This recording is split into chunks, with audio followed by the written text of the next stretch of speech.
What's up, everybody? We are back with episode number. Oh, we don't have Kevin. We don't have Kevin. I keep doing that. John here to do our numbers. Episode number 256. And today we're discussing five of favorite metal album, 10 of our favorite metal albums from 1980 to 1983, that specific time period, which for some of us we were, young in high school. For some of us we were younger than that. Some of us we were a little older than that. So it should be interesting to see what everybody picked.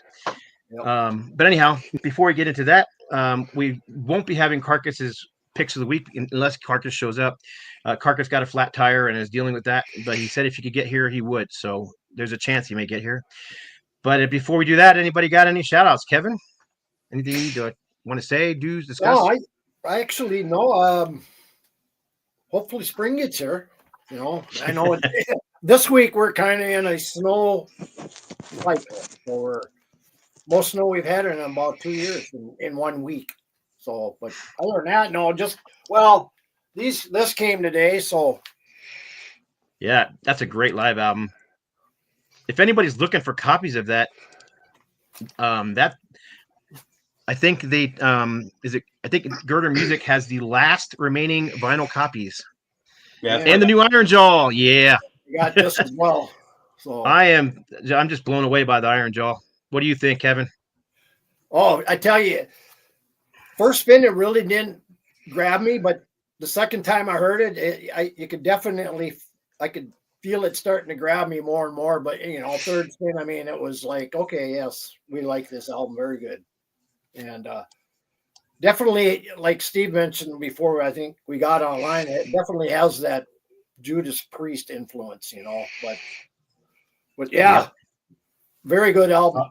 Well, since you brought it up, I did go to see them this past week with Rob and Carcass John at the in Texas, and I got a few signed photos while I was out there. This is one of them. I got what I really wanted was off the stage, and as soon as they walked off that stage, I screamed up, "Todd, hand me that!" And he did. So he had like 3 or 4 others that people grabbed, but yeah, I wanted one. I was determined to get one of those. I also wanted a guitar pick, but I didn't get one of those. They were shooting them out to the crowd, but I just didn't get one. So, in any case, how about you, Steve? You got anything? No, I've been spinning the hell out of the Iron Jaw. I was already familiar with them from the last CD that they did, but I've been playing. I think I like the new Iron Jaw better than the first album, even, and I loved the first album. I'd have to spin them again. I love the first album though too. So. I'm kind of hoping they can put that one out on vinyl as well. But that would be nice. So we got on the show today George Gatto. Everybody knows George. He's been on before, and he's back again. He's one of our round table members now. So you got anything you want to add, George? Nothing. Waiting for the new Dream Theater to come out on Friday. I should be getting it. So, what? I have something them on Tuesday. Oh yeah, right on. Yeah. I wasn't going to see him. It's funny. I was doing one of the live streams, and I said the only way I would see him is if they added Awake back to the Mirror back to their set list, because that's my favorite song of theirs. They haven't done it in like 15 years, and somebody pulled up the set list, and sure enough, it's like the third song they're playing. So I was like, "Fuck, I guess I got to go." So I was going to go. Just said that Tony putting Iron Jaw Chain of Command on vinyl. We're discussing it, so we'll see if that works out or not. I also heard, and this, I'm sure I'm probably saying something I shouldn't be saying, but I also heard they're already beginning work on new material. So that's also interesting. I doubt it'll be out this year, but still. But I did want to show a couple things real quick, because while I was out in Texas, Rob Caldwell hooked me up with one of my holy grails that I've been looking for years, which is the Dirty Looks. Oh wow, EP. that's cool. Yeah, the 4-song EP. Here's my dilemma. It's still sealed. Leave it sealed. No, I would open it. I don't do the sealed thing. I don't usually either, but man, it's so hard. It was literally only Dirty Looks that I was missing from the collection. I got all the independent releases, and some of you guys know that I was friends with the singer of the band for a while. So when he died, that was kind of a bummer. Rarely keep them sealed too. Yeah, I'll probably open it. I mean, at this point, it's not going to get any more damage than it already is if it's damaged, but it doesn't look warped. So that's the only thing I worry about. But I also picked up, and I had never seen this single before. It's a European. Everybody knows I'm a huge Helix fan as well. maxi single, four songs, I believe, was on it, and it was to promote their Kiss tour when they were out in Europe. But it's got 2 songs on Everybody Pays the Price and Breaking Loose on the B-side that were, supposedly unreleased tracks. But Breaking Loose was actually from one of the early. That was the name of their. Yeah, it was the name of one of the albums. Yeah. So anyhow, that was cool. And then based on last week's show, I grabbed the Jade Warrior Waves. Just I got I was in Texas and it was really inexpensive. It's a promo copy with a cutout, but I was like, for the $5 I paid for it, and the vinyl's in mint condition, I grabbed it. You can find check theirs it out. cheap in the It's a good first. album. the Like I first said, two all are really those Jade Warriors are really good albums. I wouldn't So, say all anyhow. of them. They get kind of cheesy once you get to the late 70s, but the earlier stuff is really good. Yeah, some of it. I mean, I probably say maybe the way latter parts, but for the most part, not bad. Let's see. Is there anything else? No. I mean, there's this weekend, this Friday, there's a bunch of crap coming out on the labels that I work for. What's it called? Primal's got a new CD coming out. It is a 7-song EP. It's got 2 brand new songs on it. It's got a cover song of the old V8 band, which the singer was originally in back in the 80s. And it's got a bunch of other tracks. It's got 7 tracks total. It's got an alternate version of another song. So it's kind of a cool EP. It's not just, like a greatest hits. It's got some cool stuff on it. The first Anger is Art is coming out on vinyl and CD, remastered by Rob Caldwell, and it sounds amazing. That thing has been out of print and hard to find for so freaking long. So I'm finally glad it's here. Was that done on ignoring- vinyl? I thought it was just on CD when it was originally released. It was released. It was actually, I think it was only like a CDR even. Like, Okay, yeah. But and then also the crossover thrash band from California from the 80s, Martyr, that's coming out. And then what's the other one? I'm missing one. Oh, Hades, live on location, completely remastered. The CD is a expanded version with a slipcase and a big booklet, and it's got like 6 bonus tracks. Aren't the Deliverance albums on Friday too? Oh no, they're actually being released. Okay, never mind. Yeah, the Deliverance albums are already out. You can order those now. But yeah, those actually being released. Not yet. I'm missing one. The power metal band Severed Angel is also coming out. So those are all coming out they're coming out, going on sale this Friday. So That's their 3rd album, right? yes. Yeah, and I'm looking forward to that one. And I heard it. It's good. It's really good. But I will give you a little insider information on the Primal. The reason that we printed those Primal CDs is because they're heading out for a Mexican tour in March, and they needed some product to take out on tour with them, and they wanted something new, so that's what they recorded the new songs, and we put this CD together for it. So it's only 300 copies pressed. It's mostly going to be sold on that tour, and it will not be repressed ever. It's just 300 done. So if anybody's interested in that, that's this Friday at roxrecords.com. So, or noletsmetalrecords.com. Either one will get you there. All right, let's get into our topics because we ran out of time last week doing 10 albums from 4 guys. So let's do this one again. So we'll just do it again clockwise. We'll start with Kevin and go around. And this is our favorite metal albums. It doesn't matter what style of metal it is. I don't care if it's hard rock or thrash or whatever. Can we do 2 at a time so maybe it goes a little quicker? We could give it a shot. Just a thought. Why don't we we'll do 1 at a time for now, and we'll see how the time starts rolling and how much we yammer on. But try to remember, because it looks like we're going to be a podcast soon as well, which puts us on Spotify, to not just show the album, but to say what the name of the album and the title is. So yeah. All right. And he froze right. Oh, I didn't get much better than that. That's funny. And I the funny thing is I was jumping to A's down to W's and and then going back up to G's and over to T's, and then I finally ended up on B, and so I picked one of my favorite Budgie 80 albums right here. Power Supply, of course, wearing a shirt like yeah. I just seen something about Budgie here online somewhere, and I just can't remember where it was, but they were talking about how how influential these guys were over the years, and never got really the respect they really deserve. But yeah, their 80s stuff, especially this one, is really, I love this album. I mean, but I still love the 70s, but this is a really good move into the 80s, Let's see, what was this? This came out 1980 exactly. So, but yeah, Budgie. Yep, you're getting a few Budgie Rules comments here, and Blackmore Rules said you have a nice Budgie shirt on. So he said he'll ship you his address so you can send him your Budgie shirt. You're up, Steve. So I decided to go with less obvious stuff. There's a lot of stuff from 80 to 83 that the Ozzies, the AC/DCs, all that stuff. So I purposely went with other favorites. And this one is not one that a lot of people would consider as metal, more punk, but they were crossover from day one. And it's the debut from Suicidal Tendencies.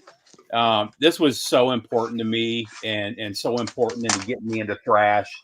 And man, I couldn't stop playing this. And there's a couple songs on here where it's straight up thrash riffs. I mean, they were crossover from day one, even though people don't talk about it as if they were. But this is just one of those 10 out of 10 albums that everybody should have in their collection, no matter what kind of music you're into. So, Suicidal Tendencies. Right on. Good choice. I saw your mommy and your mommy's dead. I saw her lying in a pool of red. The shock value on that thing was worth the price of admission alone back in then. Yeah. And You're up, George. What you got? Institutionalized is still one of the greatest songs ever written. I wanted was a Pepsi. Yeah. That is one of the greatest songs ever written. Yep. Yeah, George, you're up.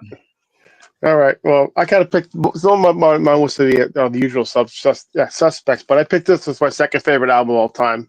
Nice. Just Creatures of the Night, from '82. I love everything about it. I mean, this is like the fourth album I got by them back in the day, and from start to finish, there's no bad songs on it. It's got the best ballad they ever wrote, and I Still Love You on it. It wasn't a wimpy ballad. It actually was a strong ballad, and of course, it ends with War Machine. It's an incredible song there. So, yeah, so I had to go with that one. That's still one of my favorite albums. One of my favorite album covers too. So, there you go. There you go. That's a good pick. There you go. There you go. I can tell you that. Oh, is that for me? Wait a minute. Is that Peter Criss on that? Yeah. Okay. So our buddy John had his own shop did artwork, and he did this one. Oh, that's still cool. Yeah. Does it actually have a vinyl in it, or is it just a sleeve? No, he just sent me this. I've got like 10 copies I could throw in there. Yeah. But no, he just did a Nice. sleeve for me. Well, what I decided to do was I was starting to like the usual, and I was trying to look for more unusual things, that people wouldn't show. And I'm like, you know what? I was in high school during 80 to 85. That was my years in high school. So I was huge into metal. I was one of the freaks in high school that was wearing the pink Twisted Sister shirt and my denim vest, which I still have sitting right there, and all that kind of stuff. So I was like, I'm just going to do the ones that really impressed me back then and the ones that I loved even to this day. And you're never going to guess what my first pick in this pile is. You can say what you want about Kiss, but this is a heavy metal album. If you don't think so, then bite me. This has got one of the heaviest drum sounds ever created in here. And I even said, you can actually go on my website, which I think I started in 1999. And on my review of this, I'm like, some death metal band has to do a cover of War Machine. It's just made for a death metal band. And sure enough, years later, I think it was 6 Feet Under did a cover of it. So, Yep. But yeah, Creatures of the Night, heavy album. Of course, everybody knows Vinnie Vincent. Played most of the guitar on here, and it wasn't Ace as pictured on the cover, but we didn't know it at the time. All I knew was it was a kick-ass album. And there you go. You're up again, Kevin. What do we got going on here? Yeah, Damien agrees. Great Kiss album. Let's see here. Shannon agrees. That's my favorite Kiss album. That's awesome. That's interesting. I think didn't Bryan Adams do some writing on this one? I'm pretty sure he did. Yes. Yep. Rock and Roll Hell. Yep. And there's a cover on here too. Which one is the cover? Rock and Roll Hell is actually a cover. Yeah, that's it. It is a cover of. Gene wrote one line just to get his name up there. Yeah. on the Right. credit for the album. That's what one line of the song. That's it. All What do right. you got, Kev? All right. I don't know why we're What I getting. have is a band out of Oz, and I'm not sure why we're getting political posts, but I'm not posting those. Sorry, guys. Getting spammed. Anyway, band Australia, you know, they kind of were second rate Oh, right on. DC, and but these guys put out some fantastic music, especially the Doc Neeson era. And I went with Oh, that's a good one. I didn't even think of that one. Angel City. Cool. Known as Angel in their homeland. This is the U.S. pressing though, Yeah. and normally they went by the Angels, but the period of the Angels, in my opinion, are the best. Are from 80 to 84. They put out 4 tremendous albums. There was a 2 Minute Warning, Dark Room, and the other one was not going to think of it. But anyway, every track on here is just, I mean, there's no filler on this. It's just all killer. And but All killer, no filler. Yeah, it's a good hard rock record. You bet. This And they got they had to change their name to Angel City because of obviously the U.S. band Angel. Yep. Yep. Here we go. We got a Aussie watcher watching right now and says the Angels called over here. Saw them live many times. DVD. I love that first record. I didn't really like anything else they did, but that first record there was a 10-star record. So next up for me, we got the Mighty Speed Metalers Exciter. Oh, that's a good pick. Heavy Metal Maniac. Man, Awesome. I every time I pull this out, I end up spinning it like 10 times. It's one of those albums that I always seem to forget about. But every time I run across it in the collection, I got to pull it out and spin it a bunch of times. It's and for 83, I mean, this is basically thrash metal. You know, they're more on the speed side, but still. Excuse me. Bless you. Thank you. Yeah, it's a good one. I'm going to add to what you just said after George goes. Okay.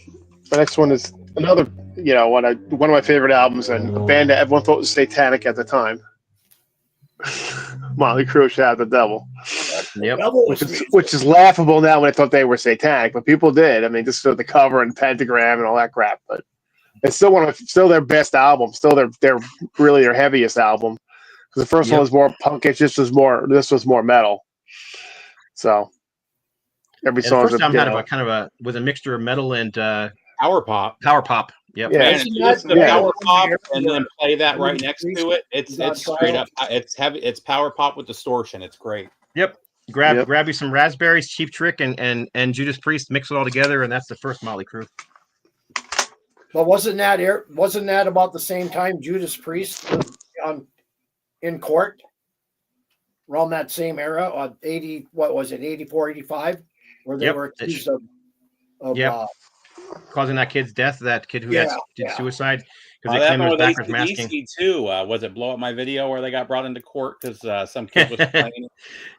Yeah, you're right with Shout with the Devil, because that actually where they were interviewing Crue, and actually just recently watched a documentary on the whole LA strip scene, and they were talking to them and they showed a video of them back in the day. Like, well, you guys are singing about the devil, and they're like, we were saying shout at the devil, not shout with the devil.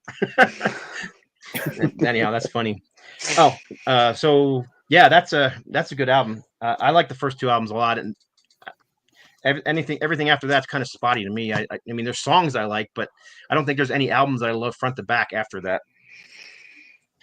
Mine goes right along with Steve's. It's kind of early proto thrash metal, but I got into this one in high school, and I bought this as a new release. Bought this at I can't remember the name of the store. It's in New Jersey.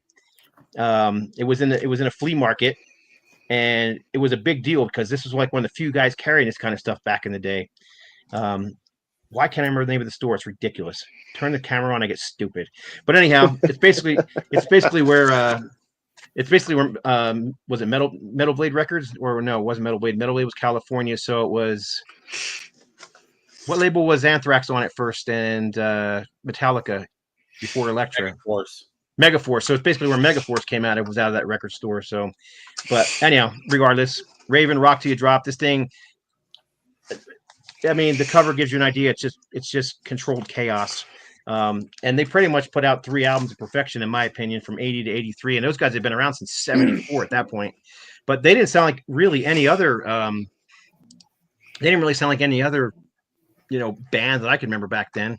They never called themselves thrash. They didn't even call themselves speed metal. They called themselves athletic rock. If you watch live videos from that era too, they were faster than they were on the album. It was insane how fast they played. And 81 when that came out? And they're still playing that crazy fast. I mean, you and I went to see them just a couple of years ago, and they were like, I mean, there was nobody there, but you would have thought they had 1,000 people there headbanging the show they put on. So anyhow, you're up, Kev. All right, this is one I kind of came across doing a search when I was in the Coast Guard back in 77 to 81. I was in a shop with Minnesota and loved going to all those shops. There's like 5 of them downtown anyway. I came across this here. Ah, another good choice. Excellent. Fire Down Under. I mean, there were myself, and 2 of my friends, we were into the same kind of music. Yeah, absolutely. It's one of my favorite records of all time right here. It doesn't. I brought this home or over to my friend's place, and we put this on, and we were blown away how good this was. I mean, it's just, especially Swords and Tequila, Fire Down Under. I mean, fast, and it was just crazy.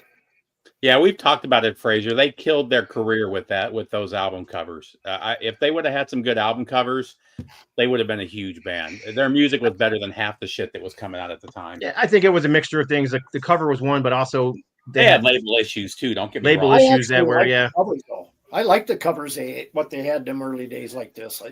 It's to me, it's just unique to the band. So, but they yeah, had back-to-back labels go out of business. Yeah. Right after signing them, so it definitely didn't hurt or didn't help. No, you ever watched the documentary? They had a documentary I watched on YouTube about it. They were a very unlucky band. Oh yeah. Yeah, I mean, all the guys have died from crazy ways. There's only one original member left, and it's the bass player. Wow. And longtime guitar player too. He's still alive? He's playing in Riot. Well, Riot yeah, Act. but he wasn't. He came for the second or third album. He wasn't there for the. He was around. He was around for the first tour. Played on the second, third, and fourth albums, I think. Yeah. Anyhow, he's great too. Yeah. So I have. With me, I didn't. Okay. I didn't know this album at the time, but once I found this album, it just became a favorite of mine. This and their album.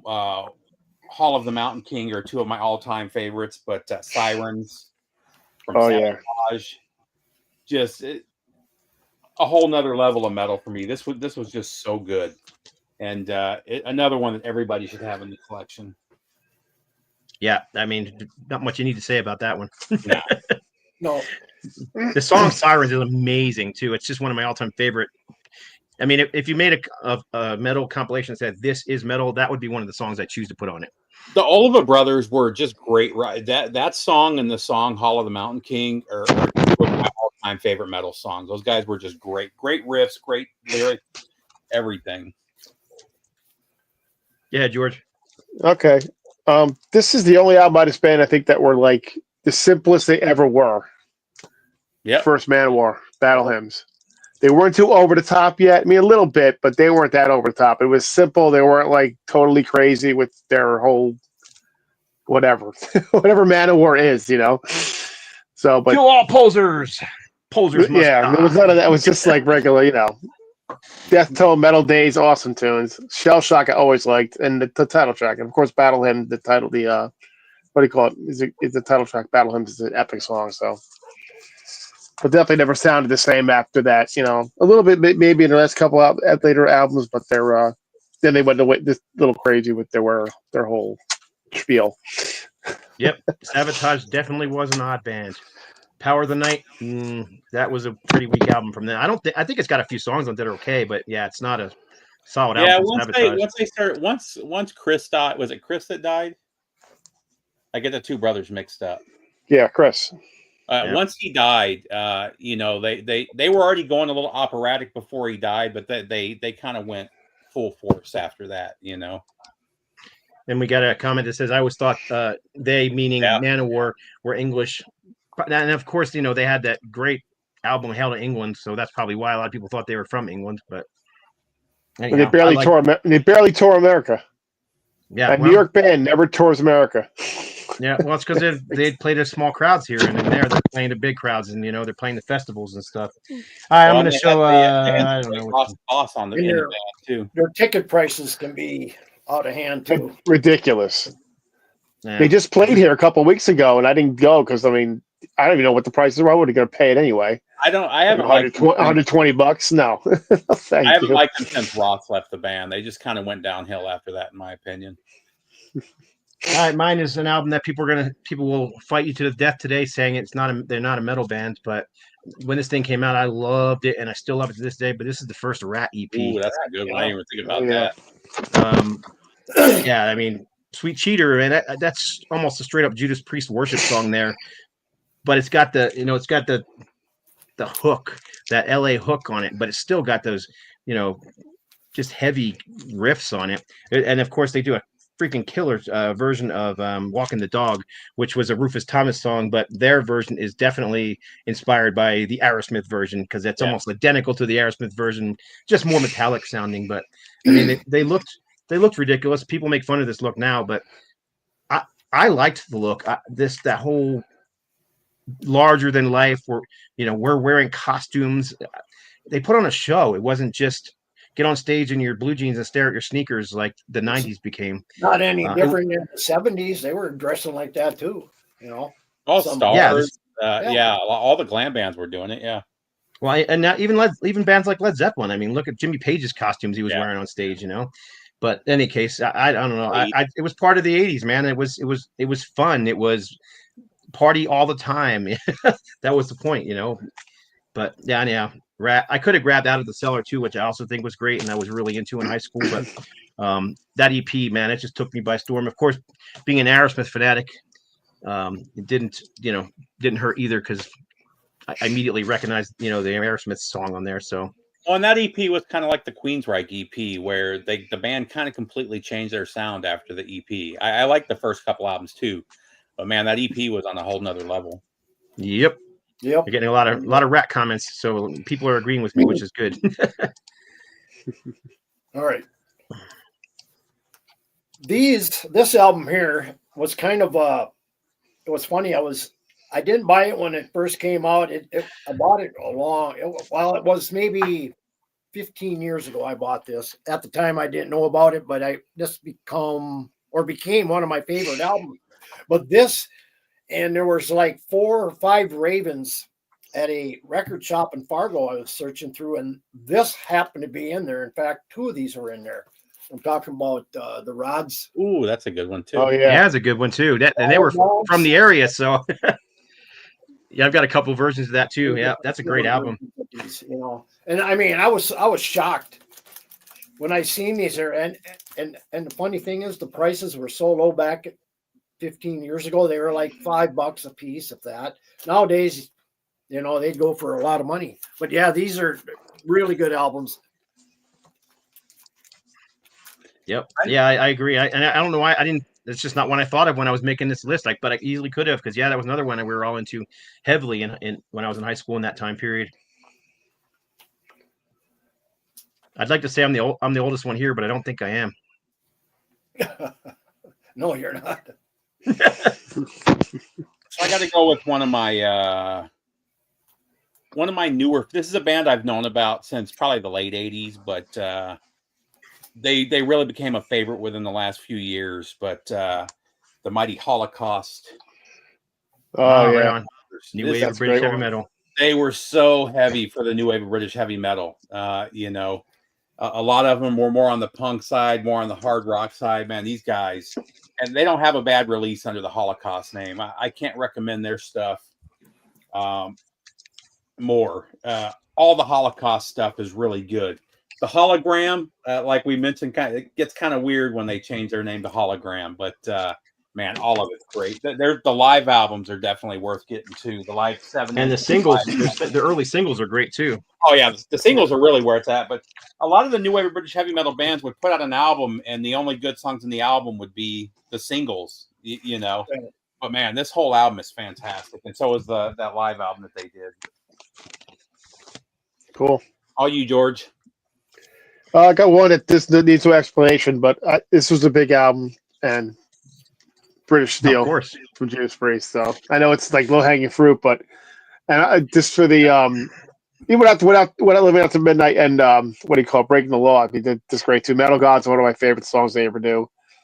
Steeler, And don't hold- and that's Yeah, Steeler's you don't a have- killer track. yeah, exactly. You don't have to be old to be wise. Another one I would like. It's a weird title, but it's a great tune. So yeah, I had to put that on. I know it's low hanging fruit, but you know. It doesn't That's what I matter. picked. It's a great album from that time period, and it was definitely a change, I think, for Priest, because it went from being much more complex songwriting that I think they were really trying to fit into that new wave of British heavy metal sound. So it was a much more simplistic sound on some songs. You still had songs like Steeler and the others where they kind of had their older sound, but there was definitely a difference in sound with Breaking the Law and Living After Midnight. Of course, those I think songs became hits, right? I mean, they're Yeah, still played radio. on Yeah. FM It had a radio. lot to do with the drummer, though. Dave Holland was a lot more straight ahead drummer than like flashy like Les Banks was. So Yep, which is true. Yeah, it's true as well. Yeah. But yeah, you're getting a lot of comments of people agreeing with you, which I don't doubt. Anyhow, oh, I'm up, huh? All right. Well, this one was talked about 2 seconds ago, and I figured I'd just pull it forward and show it next. Yeah, there you go. I like this one so much. I gotta grab it. Give me 2 seconds. I mean, You're gonna grab your vest. I'm gonna grab it. It's literally right here on the other side of the camera, of course. Where How well do I know you that I know exactly what you're grabbing? you do. But I mean, this was my high school vest. Yeah. So I mean, you can see obviously was very into Yngwie Malmsteen, and Anthrax were a popular local band at the time. I think I painted this thing in like '84, but I put the next year in it, the tour '85, because I wanted to be able to, and I got to see them on the Warning tour, so that's kind of why I did that. But yeah, anyhow, all the patches are gone. You can see kind of strings hanging, but yeah, Queen this of the thing Reich is just. Queen of the Reich may be one of my favorite songs of all time. Oh, it's one of the best it's one of the greatest of all time. When I was in Texas, I should have grabbed it to show on the show. I picked Rob handed me a cassette of Queensryche called Queen of the Reich. Yeah. I'll go grab it when you guys are talking to show it to you. It's interesting because, well, I'll just show it to you. But anyhow, every song on here is great, and I just don't think they ever put anything out. At the time, I thought The Warning was a good album, and I still love The Warning. I think the songs are similar in style, but the production is not as meaty. The EP was straight up metal, where they started going progressive right away after that. That was just straight up killer 80s metal right there. Yeah, anyhow, yeah. Every song on here though, great. All right, you're up, Kev. Give me 2 seconds. I'll be back. Look ahead. I got to see Queensryche after Jeff Tate. The first show they ever had with Todd Tour down in central Minnesota when he debuted, and they played that song. And I tell you what, it sounded really good with Todd doing it. But at that time, people didn't know if or not. So anyway, mine is a Canadian band, Anvil. oh I yeah, thought about pulling some Anvil. I love those. Metal on metal. I mean, I this was another find at the record stores in Duluth. I mean, they had some great albums, great bands, and this was actually just bought just because of the cover. Yeah. I mean, back in them days, I mean, that's all I did. I'd buy album after album on covers alone, And they're still a blast to see live. I've seen them the last 2 times Yep. they came here, and they're still fun. Yeah. But My buddy- this one and Forged by Metal. What was that one? Forged in Fire. Forged by Fire. Yeah, that Yeah. one and that one. And the first album are just perfect, all perfect in my opinion. yeah. But yeah, I was on the school bus, and my buddy Tony Lee, who ended up becoming the guitar player at Heathen's Rage a couple of years later, handed me the cassette tape of that Anvil, and I was addicted to it. And I've bought every new Anvil album except for the last one as brand new releases ever since. But their last two releases are kind of disappointing to me. But before we move on, let me show you that Queensryche thing I picked up. It's a cassette, but it's a weird cassette because where do you see it? Oh, with the Motorhead logo. Oh, No, it's got the Overkill logo. Yeah, Overkill. I mean, yeah. Sorry. yeah, Chain Overkill logo. Yeah. It's a weird bootleg. It's a live album, including guitar solos from the first tour. Wow. So I mean, it even has like a Prophecy on it, which they were playing live back in the day. So I haven't heard it yet, so I don't know how it sounds. But yeah, That's funny. it's a professionally pressed tape, and it's just I've got unusual that with the shirt what's that? The got a Overkill shirt? Yeah, me too. on it. Yeah. All right, you're up. Sorry about that. Didn't mean to interrupt, but Yeah, that'd I be pulled funny. extra, so I won't put it show in- the Anvil again. That'd be funny if you go to play that's actually Overkill live and they just put Queensryche on there. Right? So this is an album that I remember seeing in the record stores when it came out. I loved it just for the album art. This is still one of my favorite album covers. If you're familiar with the Elric saga, the books from Michael Moorcock, that's where the artwork came from. But you've got Frost and Fire. Oh yeah. Oh God, yeah. This is That's my another favorite band. one. This album is a 10 out of 10. I They agree. changed their sound after this album, and they never quite sounded like this again. I like their other stuff too, but man, they just hit all the spots with this. This is just one of those perfect albums, and man, it doesn't get much better. Yep, than this. I agree. It's one of the best album covers ever. Yeah, like you said. Oh yeah. That was Absolutely. one of the ones I almost pulled, but then I was like, I didn't discover that band when it came out, so it was much later. So that's which made it easier for me to pare down my list. That's why I did that. I didn't discover most of these bands during that time period because I was 5 years old. So Yeah, you were younger than us.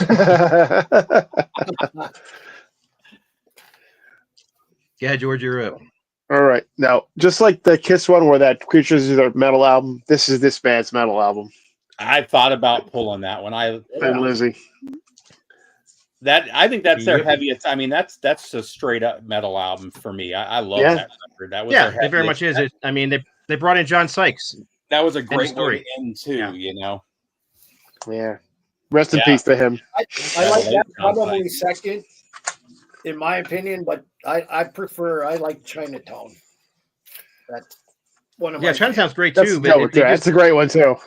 just got a little more metallic on. yeah, I mean, they got they- a little heavier on that one, and it just And it kinda was hit- intentional. I mean, Phil Blynott brought in a guitar player from a new wave of British heavy metal band on purpose. Yeah. So yeah, because he was looking for that heavier sound. So and they got it. But yeah, great choice, George. I and love he that got album. heavier too because that's definitely heavier than the Tigers of Pantang record. I'm Love gonna show two albums at the same time by two different bands, and I'll tell you why in a second. Both these bands consumed me in '83 when these came out for two reasons. One, I love the bands and I love the music, but the other is that it was one of my early concert experiences was going to see these two bands at Tower Theater in Philadelphia. And this band was opening up. This is Twisted Sister Under the Blade, which actually they weren't on this tour. They were on the Can't Stop Rock and Roll tour, and opening up for Dio on the Holy Diver tour at Tower Theater. It was packed, but it was just the Tower Theater is not a big place. It's a small place, but man, what a great show. Both bands were just fantastic. Very next year, both bands came back to Philadelphia again. Twisted Sister opening again. They were on the Stay Hungry tour. Stay Hungry hadn't quite broken yet.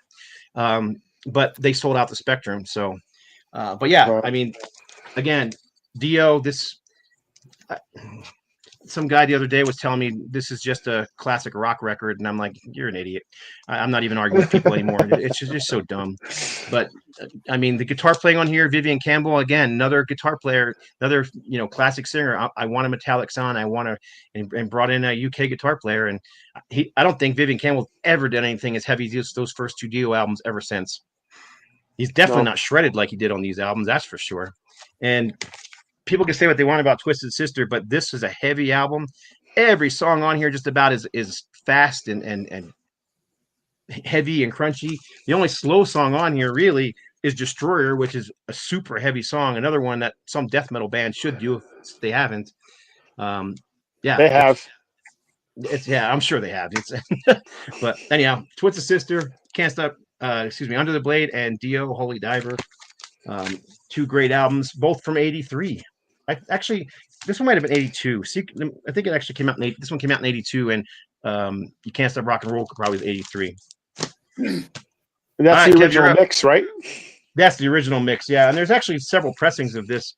It's weird because Secret Records went out of business shortly after the album came out, because they ended up canceling the tour and everything else was supposed to happen for this. I just finished the Twisted Sister book, which I don't know, that's right here actually. Yeah, I just finished this. I had lots of airplane time to read, so I just finished reading this book, Cool. which is half the story of Twisted Sister mixed in with how to be a business person in the music business. I really enjoyed this book. Great read. Lots of cool pictures too. But anyhow, they Didn't they talked go about broke this and how like 3 disappointing it times, was. though? And what's that? Didn't they go broke like 3 times though? Well, that's part of business. That's Yeah. what he talked about in the book about, and dealing and how do you deal with that? How do you deal with that massive, failure in your life and pick yourself back up and do it again. So He is a very smart businessman too. He won't get where he's at today without not having no brains. I mean, he ended up making more money off TV? JJ French, because he's the owner of Twisted Sister, and he was when he started Twisted Sister. But JJ French made more money off of managing and putting out the first Seven Dust album than he did his whole time in Twisted Sister. Yeah. So, anyhow, I'm done. I'll shut up now. Go ahead. Well, we're all familiar with Balls to the Wall, of course. One of the great albums ever. But I went with. That's a great record. Oh man, you Yeah. stole my thunder. Restless and yeah, but yeah, I mean, early except Udo. I mean, Fast as a Shark is a proto thrash song. Yep. I mean, Yep. the whole album is just heavy, but then you get Princess of the Dawn, which is a more I love that mid-paced track. track. Yeah, That's But one I of think the the whole- few bands that I've liked every era of. Even what was the singer in the '90s, Scott? From David Circle Reese. of- Yeah, David- even the David Reese Yeah, I that's- really liked. He was a great That's a good singer. He album. just, I just don't think people. he came in at Accepted. the wrong time. Yeah, and people weren't going to accept him. Like that song XTC, X-T-C. Yeah. That's a freaking killer song on that album that nobody even knows about. And then UDO went actually back and re-recorded that song and did a freaking fantastic job with it too. Crazy. He was singing with somebody now that I can't remember the band, but that album he sounds great. It came out last year. I just can't remember what it was, but yeah, he's a great singer. He just doesn't get the recognition. Yeah, we didn't get into a whole lot on the Dio and Vivian's riffs, but yeah, some of those riffs were borrowed.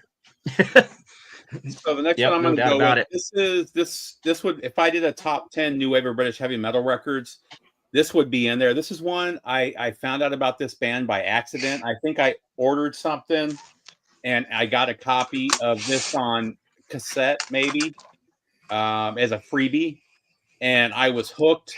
And it's a perfect album. It's another one, you guys. It's super dark, super slow, and just killer from beginning to end. But it's the album. Let me guess. You got me. You got it. Yeah, that's a good one. I was gonna guess. See if I knew you well enough. What were you gonna guess? I was gonna guess that because I knew you showed it to me before. Oh, okay, yeah. So from the band Ritual, we got Widow. This is one of those. If you get the original, it doesn't say Ritual. So for like decades, people thought that the band's name was Widow, and that's actually the album title. But man, this is fantastic. It's new wave of British heavy metal, almost doom. Really killer though. And it finally got reissued. Originals are impossible to find. They're crazy money. High roller pressing of it, so you can grab it. It's a must-have though. I say that a lot. It's your turn, George. Okay, These are all I picked. must-have. You should have every one of these records we're showing.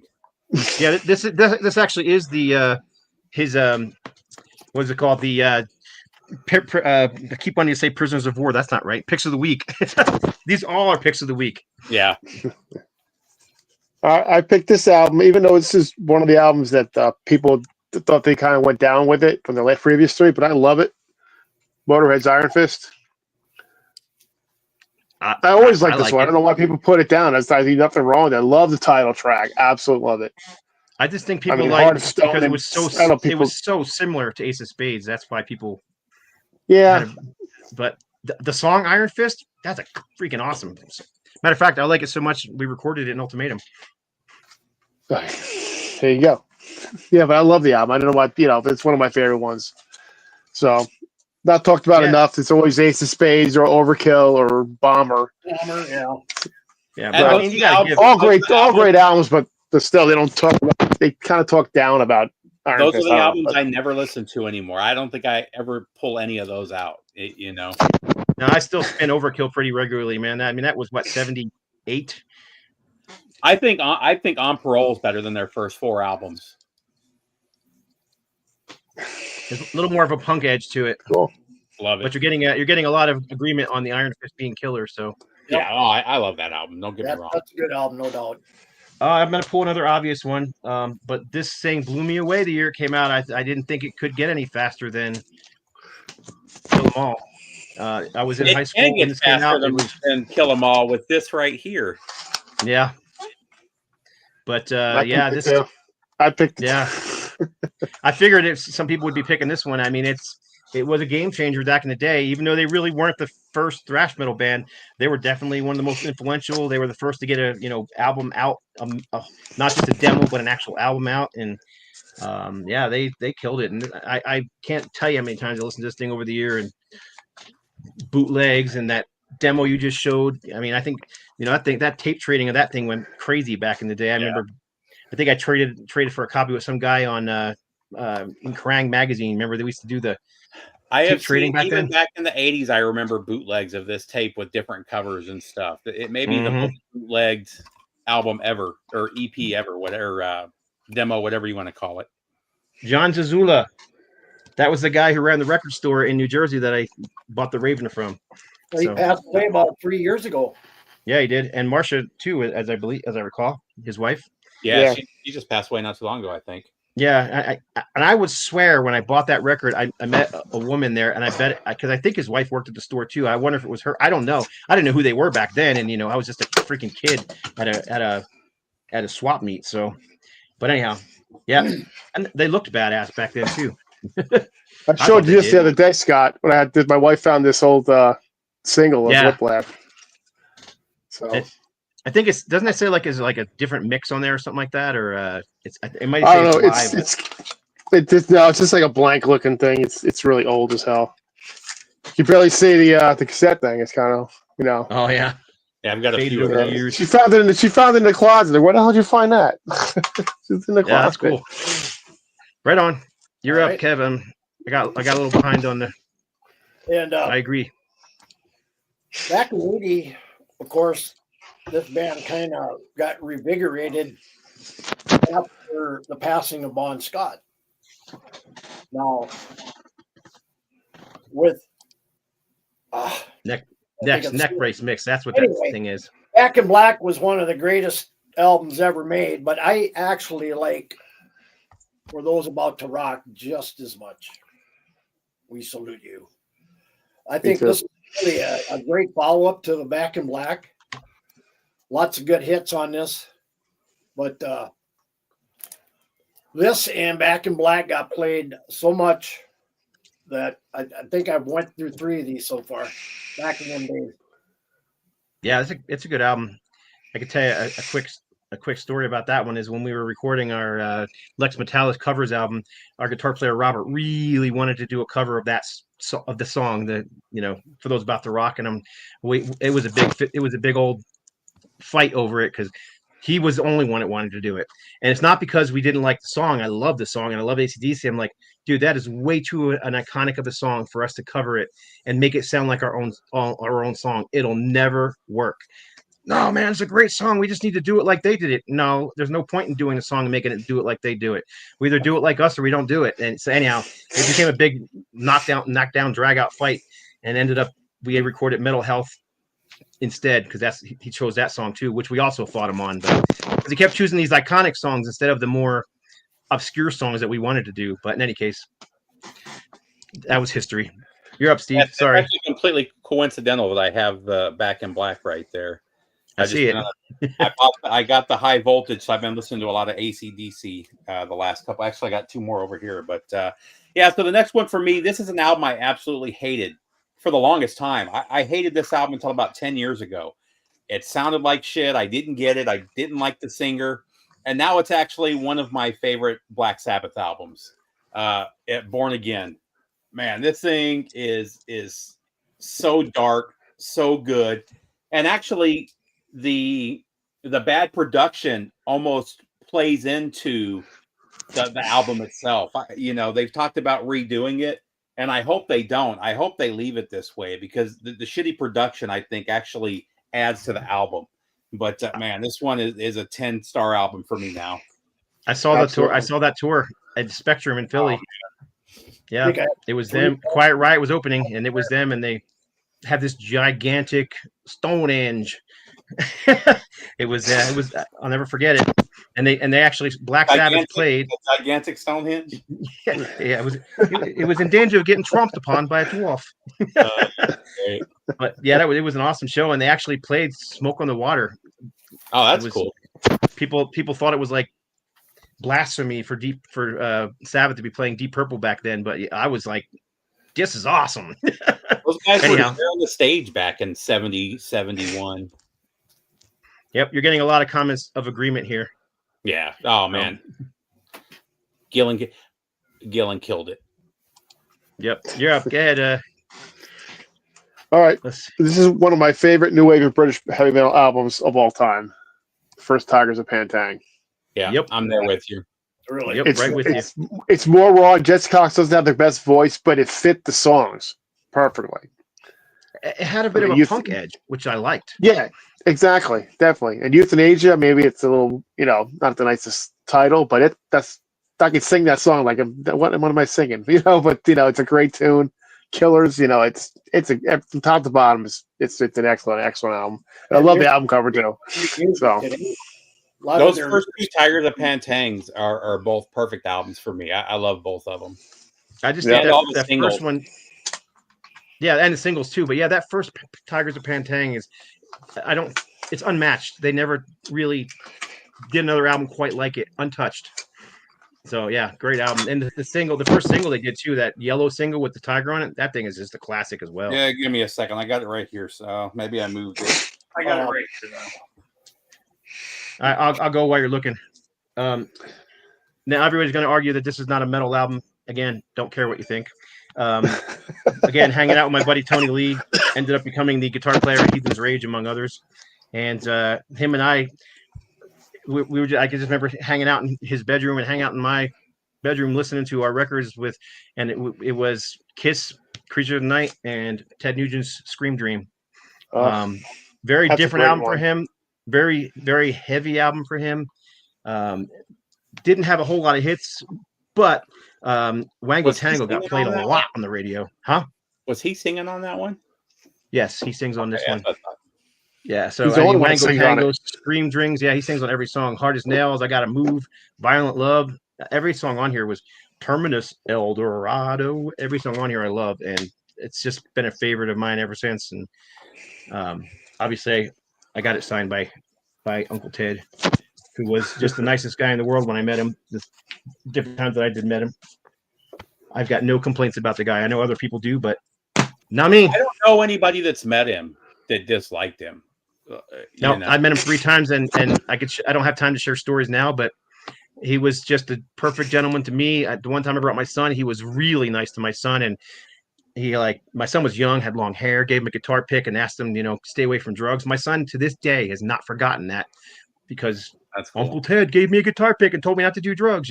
He's in his 30s now and still hasn't done drugs. So he comes up all the time, quite for hunting and stuff. Yep. Anyhow, go ahead, Kev. All right. This album here was kind of my intro to metal. And I bought every album after this and still have continued to buy it. But we all know this album right here. Iron Maiden. Never heard of them. No, I don't think. I so. almost pulled that one out. I But thought it was way too obvious. A little story. I had these first 4 albums, and Oh, a friend of mine, Sorry. we used to listen to these all the time. I used to go over to his place. Anyway, it was early 80s, and I needed a bag of weed. And I said, well, I'll trade you these first 4 Iron Maiden albums. And he went for it. But I had since got all 4 back before he passed away, which was kind of nice to get. But yeah, this is pretty much my intro. yeah, I could have gone with that one. The Word Killers. Those were my intros too, and I love them both. So great albums from. I mean, it was very different from what they became. Again, like the Tigers of Pantang, kind of a. Although Steve Harris will fight you to the death about it, but I don't care what he says. There's a punk edge on this first 2 albums, especially due to 100%. Paul Di'Anno's voice. Yep. So you're up, Steve. What's up? John's here. John Fossum's here. Everybody, yay, Carcass. Kevin, did you say you traded 4 almost here. for a bag of Almost, weed? yeah. I hope it was a big bag of weed. That's about as heavy metal as it gets. Right. sounds like a. Before we go, I do have the ultimate pick of the week, by the way. So don't let this show fly by without I will that. do it. Yeah, we'll Sorry get about it. We'll that. get you. I've had a bougie, not a non-bougie day today. Yeah, I told everybody you had tire issues. Cost me $90, but whatever. Yeah.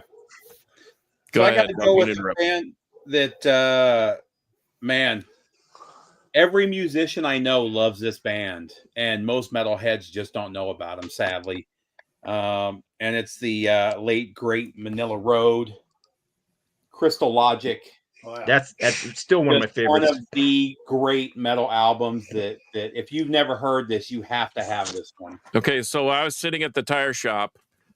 One of the things I wrote down was Manila Road, Crystal Logic. Thank you for mentioning. And actually, I could have gone with Metal. Metal's another. I think it's a little bit. It's not as good as Crystal Logic, but it's right there. But they're both perfect albums for me. Yep. Yeah. They had. I don't know. I don't think really had a bad album. I like their whole catalog pretty much. So, yeah, George, you're up. I'll do it quick so John can talk. This is my favorite album from this singer, from all the albums he did. Black Sabbath, Heaven and Hell from Dio. So absolutely love it, top to bottom. A 10 out of 10 album for me. So That was going to be my next pick. You can't say much more about it. So There you go. there Kevin you showed go. it to you. There you go. Look at all the different copies here, though. Look, show your copy, Kevin. You see how they're all like the angels are kind of blue? I've never seen a copy quite like mine where the angels are all pink. Do you see it? The Is difference? that a That's reissue different. or is That's that a weird. foreign pressing?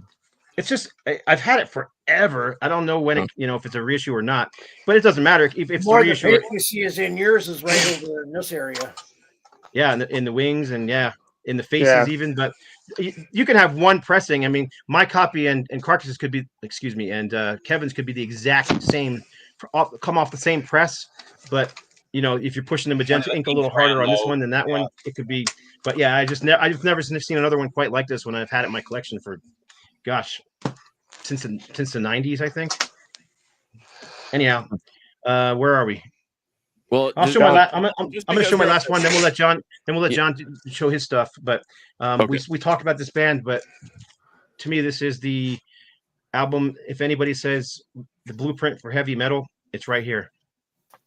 Everything And when on that this album. cover came out, I thought that was the coolest album cover I had ever seen. It is the coolest album cover. It's such a badass album cover, and I love every song on here, even the ones that other people hate, like Fever. I hear a lot of people complain about, and You Got Another Thing Coming, way overplayed on the radio, but I don't care. I still love that song. So I'll take Got Another Thing Coming over Turbo Lover, Turbo Lover, or Breaking the Law, or what's the other one? Alfred loves that song though. Every time I've seen him, Turbo Lover's been on the set list. That must be a favorite of his. Well, yeah, never mind. Better than We Don't Need No. Yeah. Or Johnny Be Good. Yeah, well, that was recorded for a movie soundtrack, and it was not supposed to be on the album. Yeah. Oh, That was forced on upon him by the record label. But yeah, that's a bad that's not a good cover. Oh man, how could I forget Electric Sun from '81? Yep, I do not like that album. I love that album.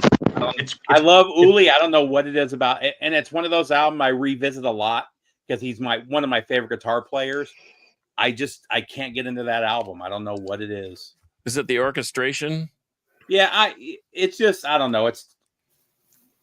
He brings out his hippie on that one. He always had the hippie look, but he brought the hippie sound on that one. I just can't get into. There's parts I like on it, but as a whole, I can't get into that record. I think it's more experimental, in my opinion. I think he was trying to forge a different sound. Yep, we did. We did choose Frost and Fire, and Black Sabbath. No, Live Evil did not come up yet, but we're gonna.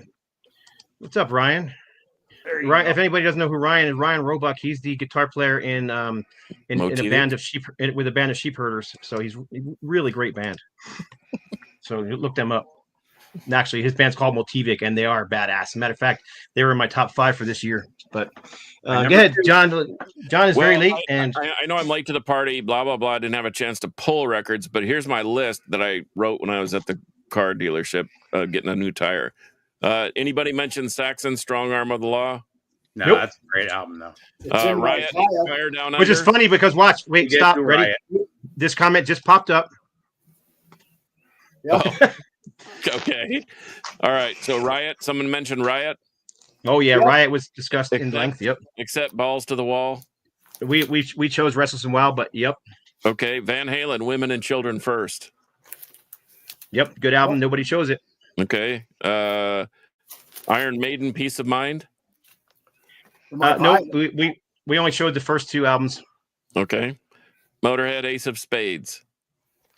We went. George Fist. showed Iron Fist, but we mentioned Iron Ace of Fist? Spades too. Okay. Exciter. Heavy Metal Maniac. Yeah, showed that Yep, one. we showed that one. My first one. Scorpions. Blackout and Animal Magnetism. Nope, nobody showed that one. Okay. I had it though. Hey, by the way, Hellstar does a killer cover of Animal Magnetism. You should, if you can find it. I think it's on Sins of the Past. Yes, it is. It's freaking awesome. Motley Crue, Too Fast for Love. We did talk about that one, but we showed Shout at the Devil. Slayer, Show No Mercy. Nope, Ooh, that I one didn't didn't come up. Think about that one. Okay, I did. Van Halen, Fair Warning. AC/DC, Back in Black. Talked about it. Yeah, it's Okay. right there. Ozzy, Blizzard of Oz. Ooh. We Yeah. talked about Ozzy only, and everybody was like, "I didn't pick the obvious ones like Ozzy." A couple of people said that, but yes, go ahead. Okay, British Steel by Judas Priest.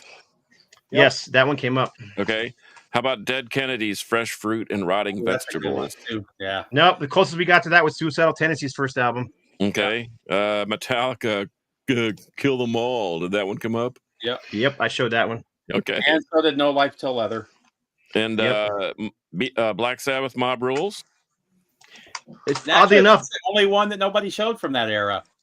Yep, Born Is that- Again came up, and Heaven and Hell. Yeah, But I I didn't think show it. that's equally as good. But anyway, that was on my list, and plus, you already showed Motorhead, Iron Fist, and Blackout, and I got Screaming to show for one more Vengeance. because I can't believe nobody's shown this because this may be one of the most important metal albums of the 80s. But what about Lightning to the Nations? Oh, again, yeah. that was when I thought about too. But like I said, I chose stuff that I knew at that time period, and I didn't discover it until after Yeah. Metallica. But yeah, like you said, you were 5, I was- and I was I 15. was 4 when this came out in 1980. So yeah, I was 4 when this came out. So Yeah. Yeah, John, Okay. sorry. I was going to pull Merciful Fate too, that Melissa, but I just once again. There it is, right there. Yeah, all right. Here it is. My pick of the week, and this pick transcends rock, metal, every genre of music. And I dedicate this wholeheartedly to Scott Raging Waters of the Metal Roundtable, who spent the weekend with a fistful of metal at the Iron Jaw show. It was great. I know he didn't want to work the merch booth after getting food poisoning, but oh well, that's rock and roll, right? Okay, I here did. it I got is. food poisoning from a chicken sandwich. Oh Christ! This Yeah. is everybody. This is super rare. You got to find it. It is Peter Pan on Peter Pan Records. Yes. This is Pop Goes the Weasel, and I Had a Little Nut Tree. Yes, goes I had a to little nut Scott. tree, This- which Scott- goes perfect with Pop Goes the Weasel. That's right. Scott inherited a box of 7 inches from a local record store, County Line Records, Yep. and that was in it. And he gave it to me, and I will cherish it for the rest of my life. County Line Records, man. If you're in Texas, nice store. And Oh, there's the information. Bigger, Andre guys. Marie he gets from Canada. Hey, what's up, Mark? It's about to get bigger. But anyway, sorry I was late, but you guys probably had it covered anyway. I just wanted to jump in and say, hey. All right, I'm gonna go before we go. There's a lot of comments popping up. What's up, Project Gemini? Yeah, he's a cool cat and got a great. If you like prog rock, Project Gemini, great band. I think he's got 4 albums out now or 5, something like that. Very hard to get though, because he only presses small amounts and they disappear rather quickly. So let's see here. We got if it's too heavy for John, too heavy Diamond has too heavy for him. I don't know what that means. I'm sorry. Angel Wish we showed. Yep. I love Angel. I love the song Angel Witch. I love Sweet Danger. And that's another one where I think the singles transcend the album. I like that whole album. Don't get me wrong, but the singles are better than the album was. What about the Project first Gemini two said hey to Steve. What about the first 2 Venoms? Anybody? 8 albums out. Project Gemini has 8 albums out, man. I definitely do not have. I'm missing some. He's got a new one right now that's he just did on vinyl. That's up for pre-order. And we did mention Tigers of Pantang. We did talk about John Sykes too, because we also talked about his album with Thin Lizzy, which definitely had a And new wave British heavy Hellbound. I metal mean, sound. that's one of that was a huge. That was one of their biggest singles, I think. Then we What got about the Venom? Welcome Venom to did Hell. not show up, but that would have been another Black one I was heavily Black into in high metal. school. I thought Yeah, about Black the metal. Satan album. Witchfinder General either. Yeah, the Oh, first yeah, that's Satan right. albums, Witchfinder General, Witchfind. I love the first 3 Witchfind records. I'm Yep, Metal surprised from Scott Others. didn't get that one. Ron Haggerty says the first couple of Raven albums. I showed Raven. Oh, He you showed did. the That was first one.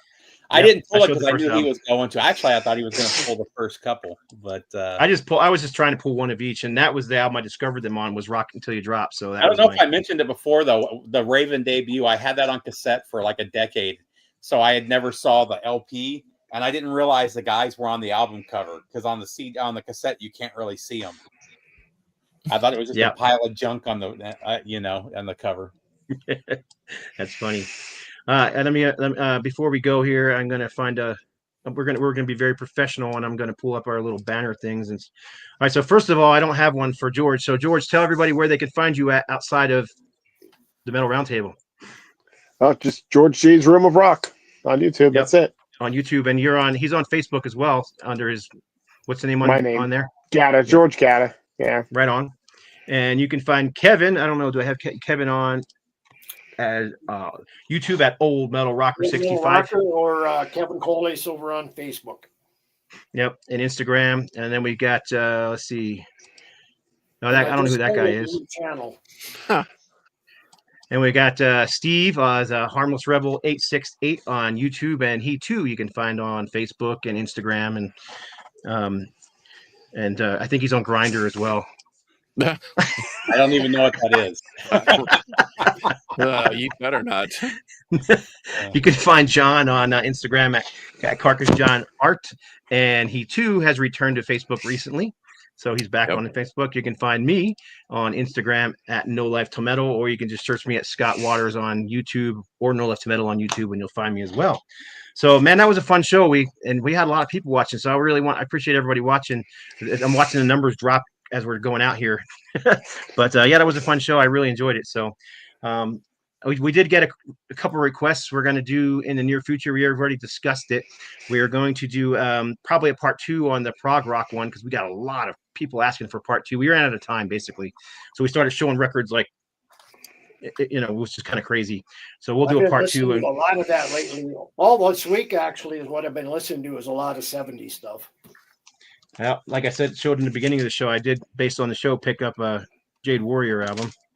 So anyhow, and then we are going to do a Christian metal episode as well. However, it's going to be Christian metal, the genre. We are not getting into religion or or anything to do with that. It just we're Can going we to talk about some of the. politics if we don't talk about religion?